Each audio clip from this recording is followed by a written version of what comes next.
காலையில 5:30 மணிலேருந்து 7:30 மணிக்குள்ள என்னுடைய நாள் பரபரப்பா எப்படி போகுன்றது தான் உங்களுக்கு மினி விலாகா காமிச்சிருக்கேன். Hi everyone, welcome back to my channel Pattalathu Kuruvi. எனக்கு வந்து வீடியோ டெக்னிக்கலாக எப்படி எடிட் பண்ணணும், எப்படி வாய்ஸ் ஓவர் கொடுக்கணும் அப்படின்றதெல்லாம் எனக்கு எதுவுமே தெரியாது. எனக்கு தெரிஞ்ச மாதிரி ஒரு மினி விலாகா உங்ககிட்ட ஷேர் பண்ணிகிட்ருக்கேன். ஏதாச்சும் மிஸ்டேக் இருந்தால் தயவு செஞ்சு கமெண்ட்டில் சொல்லுங்கள். அதை நான் வந்து கண்டிப்பாக நெக்ஸ்ட் வீடியோலேருந்து சேஞ்ச் பண்ணிக்கிறேன்.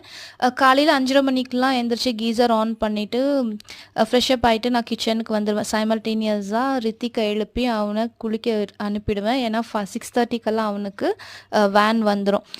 இன்றைக்கி வந்து இட்லி செஞ்சுட்டு தக்காளி சட்னி அரைச்சாச்சு. பூண்டு தக்காளி சட்னி தான். காரம் கம்மியாக போட்டேன். ஏன்னா சின்னவனுக்கு கொஞ்சம் மவுத் அல்சராக இருக்கிறதால காரம் கம்மியாக போட்டு இட்லி தான் செஞ்சு கொடுத்தேன். அவனுக்கு 6:30க்கு வேன் வந்ததுக்கப்புறம் மறுபடியும் உள்ளே வந்து சின்னவனை எழுப்பி அவனுக்கு வந்து பேம்பரிங் பண்ணி அவனுக்கு ரெடி பண்ணி அவனையும் கிளப்பியாச்சு.